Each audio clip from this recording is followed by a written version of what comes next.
Hello, my self doctor Ranveer. आज हमें कुछ अलग टॉपिक के बारे में डिस्कस करने वाले हैं। अक्सर हम बीमारियों के बारे में डिस्कस करते रहते हैं, लेकिन आज का जो टॉपिक होने वाला है ये हमारे बॉडी के ग्रोथ के लिए, यानी कि जो ज़रूरी चीज़ें होते हैं जिनमें से एक विटामिन होता है जिन्हें हम जीवन सत्व के नाम से जानते हैं, हम उसके बारे में आज डिस्कस करने वाले हैं। विटामिन यानी कि जीवन सत्व, ये ऐसा घटक होता है जिसकी ज़रूरत हर एक जीव को होती है अल्प मात्रा में, जो हमारे भोजन में से प्राप्त होता है और जो हमारे शरीर को उचित कामकाज के लिए, साथ ही शरीर के विकसित होने के लिए बहुत ही ज़्यादा ज़रूरी होता है।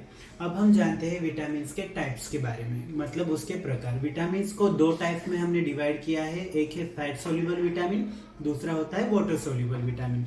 तो इसमें से हम अभी आपको पूरी डिटेल जानकारी प्रोवाइड करने वाले हैं। तो सबसे पहले मैं आपको बताता हूँ विटामिन कौन से होते हैं और उनके नेम्स, जो हम साइंटिफिक लैंग्वेज में उन्हें पुकारते हैं। तो सबसे पहले जानते हैं विटामिन ए, जिसे हम रेटिनॉल भी कहते हैं, विटामिन B1 जिसे हम थायमिन के नाम से जानते हैं, vitamin B2 riboflavin, B3 niacin, B5 pantothenic acid, B6 pyridoxine, B7 biotin, B9 folate, B12 cyanocobalamin. साथ ही इसके विटामिन सी जिसे हम एस्कोबिक एसिड के नाम से जानते हैं, विटामिन डी को कैल्सीफेरॉल, विटामिन ई को टोकोफेरॉल और के विटामिन को फिलोक्विनोन नाम से जानते हैं। तो अभी इनमें से जो फैट सोल्यूबल विटामिन होते हैं उसके बारे में मैं आपको जानकारी देता हूं, जिनमें हम शामिल करते हैं vitamin A, D, E and के, और बाकी जो बचे हुए विटामिन है ये वाटर सोल्यूबल विटामिन होते हैं, which are expected through our bodies. अब इसमें से जो विटामिन B12 होता है ये एकमात्र ऐसा विटामिन है जो कि कई सालों तक लिवर में स्टोर रह सकता है। अभी हम जानकारी लेते हैं विटामिन के कॉजेस, डेफिशिएंसी के बारे में, मतलब उसके जो कारण होते हैं डेफिशिएंसीज के, उसके बारे में। विटामिन की जो डेफिशिएंसी है ये किसी भी उम्र के व्यक्ति को कभी भी हो सकती है, जिनमें पौष्टिक आहार का शामिल न होना, माल एब्जॉर्प्शन, कुछ बीमारियां जिन्हें कि हम सीलियाक डिसीज, क्रॉन्स डिसीज के नाम से जानते हैं, साथ ही सूरज की जो रोशनी होती है उसकी कमी, जो कि विटामिन डी के लिए बहुत ही ज़रूरी होती है, प्लस आपकी उम्र यानी कि एज फैक्टर और जेंडर, ये भी काफ़ी ज़्यादा मायने रखता है विटामिन डेफिशिएंसी के लिए। Hello, my self doctor Ranveer. तो चलिए जानकारी लेते हैं इस वीडियो में हम विटामिन B3 के बारे में, हम जिसे नियासिन के नाम से भी जानते हैं। उसके पहले मैं आपको एक रिमाइंडर देता हूँ, मैंने अपने लास्ट वीडियो में आपको विटामिन B3 के इम्पोर्टेंस के बारे में पूछा था, तो जिस तरह से आप लोगों ने रेस्पॉन्स दिया है, आई रियली अप्रिशिएट। तो चलिए अब जानकारी लेते हैं विटामिन B3 के इम्पोर्टेंस के बारे में। यहाँ पे आपके सवालों के आपको जवाब ज़रूर मिल जाएंगे। तो विटामिन B3 जो होता है, जिसे हम नियासिन के नाम से भी जानते हैं, ये हमारे त्वचा प्लस नसों को स्वस्थ बनाए रखने में मदद करता है, साथ ही हमारे डाइजेशन यानी कि पचन क्रिया को भी ये हेल्प करता है।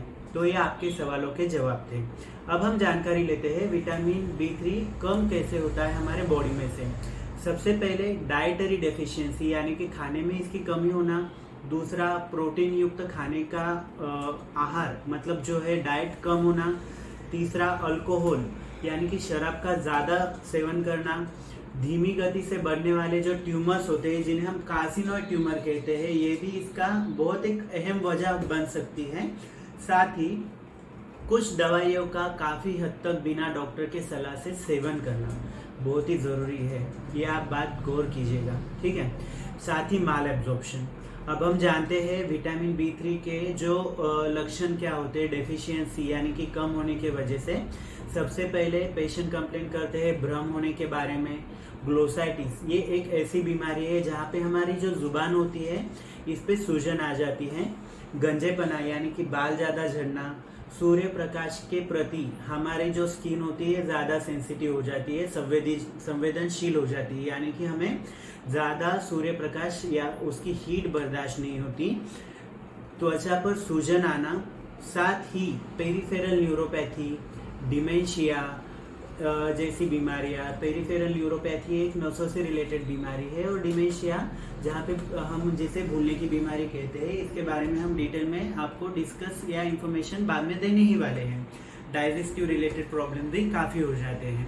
अब हम जानकारी लेते हैं कि सोर्सेस क्या होते हैं जिससे हम इसकी कमी पूरी कर सकते हैं। तो वेजिटेबल डाइट में आप ले सकते हो एवोकेडो, साथ ही फल, सूखे मेवे, आलू और दूध, जिसमें से आपको विटामिन B3 आपके बॉडी को प्रोवाइड किया जा सकता है। नॉनवेज में आता है अंडा, मछली, बिना चर्बी वाला चिकन, साथ ही मुर्गी। तो इनमें से आपको विटामिन B3 काफ़ी मात्रा में मिल सकता है। ऐसे ही विटामिन B3 से रिलेटेड क्वेरी या कोई अदर बीमारी की क्वेरी के लिए आप मुझे दिए हुए मेरे मेल पे मैसेज भी कर सकते हो, मैं ईमेल कर सकते हो, या तो कमेंट बॉक्स में कमेंट भी कर सकते हो।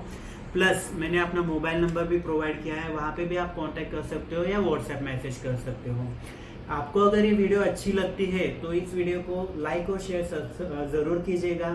साथ ही मेरे चैनल को सब्सक्राइब करना ना भूलिए, hit the bell icon daily new videos के लिए। और हाँ, तो इस वीडियो में भी मैं अभी लास्ट वीडियो के जैसे आपको एक एक्साइटिंग सवाल पूछने वाला हूँ। अभी जैसे मैंने विटामिन B3 के बारे में आपको इम्पोर्टेंस बताया, सेम मैं अभी आपको विटामिन B5 के बारे में अगली जानकारी देने वाला हूँ।